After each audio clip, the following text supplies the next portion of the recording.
r/askreddit. Sex workers of Reddit. What's the weirdest kink a customer has asked you to fulfill?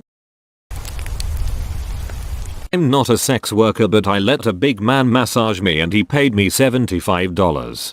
Didn't turn any more sexual than a massage. I am a dude as well. Now you're his bitch.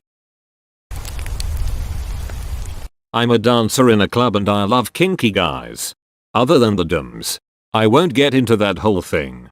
Kinky guys tend to be pretty passive and tip well. Mostly I meet foot guys, cuckolds, men who wear women's undergarments, and just overall subs who are open to whatever I'm into. After 15 years in the industry, I thought I'd heard it all. Then I met a guy who said he was into bones. As in, he bought a 45-minute room and just wanted to feel my skeleton. He was touching my collarbone and hips pretty hard. It wasn't the most comfortable dance ever, but he was so grateful to be acting out his fantasy and super respectful of me and my time. One of my favorite guys ever. Update. You all have really great questions and responses. I would love to answer meaningfully as I enjoy my work and love to talk about it. Just gonna take some time. I'm guessing that skeleton guy had a hard time in biology class. I was a receptionist in a massage parlor. Had a guy who would ring before attending to request that a girl take a cold bath before he got there. Apparently, he would ask them to lie completely still as if they were dead. If he caught them moving, he lost his mojo. Most of the girls only saw him once and refused him thereafter. Creepy. Edit. We also had a dungeon. Fuck knows what went on in there. I did not want to know. Edit. This is a then and now pic of the place. It's a pretty locally famous building and everyone knows what it is. The bottom right window is the dungeon. Top left was the schoolroom. I know you said you didn't want to know, but given my vast experience with role-playing games, I'm fairly confident that the dungeon contained a chest of loot guarded by goblins and or a dragon. I love learning about people's weird kinks. The first one that pops in my mind is the guy who would pay the girls to watch them play with their belly button. Nothing extreme.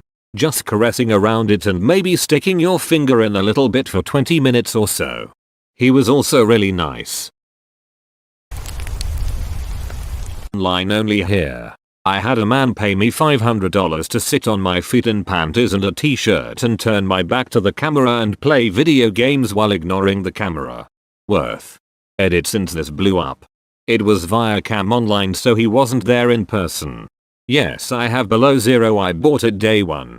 But unfortunately my PC has way too low specs for it, so it sits unplayed in my Steam account. Thanks for all the fun comments, guys. I did not expect this to go off like it did. You're all cool people. What game did you play? Well, that's a lot of upvotes. Subnautica. I needed to grind some materials anyways for my Cyclops, so it was easy to pass the time that way.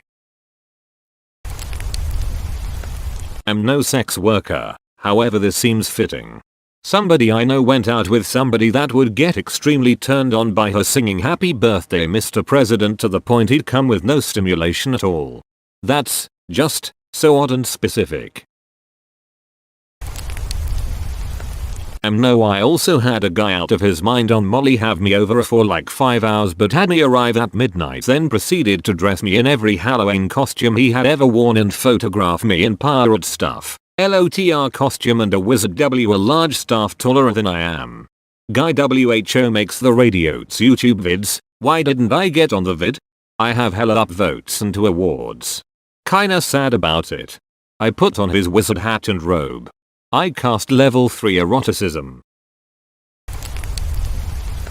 Fuck it, no throwaway because I was 19 and I'm 32 now, so the time to care has expired. I was a high-end hooker from 17-20 years old. Me and a bunch of other girls I worked with, some underage, had a pimp.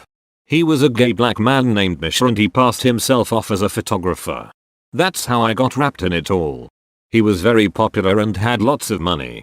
He even had an art gallery in a very distinguished district in my area. A lot of people didn't know it, but a lot of the models in his art were underage. He treated us like family at first. Like he was our protector. Anything we needed we came to him. And the girls became my best friends. We partied together, shopped together, emotionally supported each other when one of us would have a rough night with a bad client. He kept us on a steady diet of cocaine and money. You know, so we'd keep coming back for more and be loyal to him. Eventually the clouds rolled away and I saw him for what he was. We were his employees, not friends, and he didn't care about our safety. So I ran away. Anyways, during my run, my girls and I would be brought to these mansions filled with rich older men, most married, some famous or very well known for their success. I was too drugged up and blindsided to care who was who. That and I have a facial recognition issue, so I don't bother learning who's who, but I would randomly hear, oh he's a politician or he's a football player from one of the girls, so that's how I knew. I had one client, late 60s. We called him Hatman. To this day I'm still not sure why we called him that. I always assumed he had made his big money owning a hat company. Who knows, I wasn't very smart back then. So Hatman had a very special interest. He would pay me to pretend I was his pet dog. I'd come over and he had a cage, a food and water bowl, my collar, leash. I wasn't allowed to speak. And I was usually naked. It would start with me laying at the foot of his bed or couch or on the floor. The more I immersed myself in the role, the more money he'd give me. And a lot of times it didn't even end in sex. I mean, he'd fondle me, what he called petting. But usually it was just me pretending to be his pet all night while he watched Sopranos until we fell asleep. I'm not gonna lie. Compared to what other clients had me do, this was the easiest and kinda nicest work I had to do. He was nice to me. He pretended I was his adored pet. Compared to my upbringing, it was nice feeling cared for.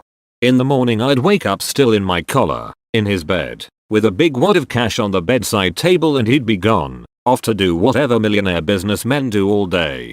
I don't know what happened to him or if he's even still alive, but from time to time I wonder about Hatman. I also had a client who was a famous skater who made lots of money skating, I guess, and he was only like 22 years old. Anyway, he would have me come over and I had to pretend to be his girlfriend while his actual girlfriend would dress up like a maid and clean the house around us while we pretended to do normal couple things like dinner at the table or sit at couch and watch a movie. Then she'd bend over in her maid skirt or do something sexual towards me or him, and that would trigger the threesome. But it always had to start like that, lol. Also, he'd encourage me to belittle her and degrade her about her terrible cleaning job around the house, so he could punish her. Fun couple. This one is really gross, so read at your own risk. I never met this guy in person. We corresponded through email only. He sent me a pet egg, one of those foot exfoliators that looks like a cheese grater, and asked me to take a 5-minute video of myself using it on my feet. He had me use it multiple times over a couple weeks, specifically after wearing smelly shoes. At the end of the allotted time, I would send him the shavings in the mail, mixed with toenail clippings, so he could eat them while watching the video. Gag, but $300 is $300. What the fuck did I just read? Haha. Oh lord.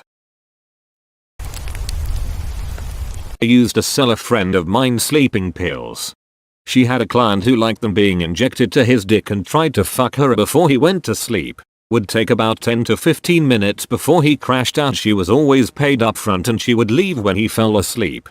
Well, that's one way to flip drugs. I could never imagine getting injected into the dick. Saw this thing years ago, was something like 101 ways to die. This guy used a dirty heroin needle to the dick and it got infected and basically fell off and then he died. Fuck that. I used to drive around prostitutes and do security for them. Very regularly. One of the girls would get a call from this guy who would have her show up in steel toe boots and kick him repeatedly in the dick and face as hard as she could. He paid her $200 to beat him until he passed out, usually 6 to 8 minutes. That became a once or twice a week thing for well over a year I was driving her. I'll never understand how people can get sexual enjoyment from being physically hurt like that. Totally baffles me, but I guess if he kept hiring her, he must have really got a kick out it. What if he dies? Then she keeps the $200. I once met up with a John who had described himself as extremely vanilla with a penchant for ass eating. After he began tossing my salad, he asked me if I could muster up a fart to fart into his mouth so he could eat it. I was a little taken aback and described to the John I was thoroughly clean and not gaseous back there, as M2M sex requires certain preparation, nor had we discussed the rate beforehand. With ease he offered to blow air up my ass and eat the farts I push out while generously raising my rate. I went home that night with the largest amount I've ever made and only had to toot on a man and get my ass eaten. I've never felt more powerful in my life. 10/10 will do again. Thanks for watching. Please like and subscribe.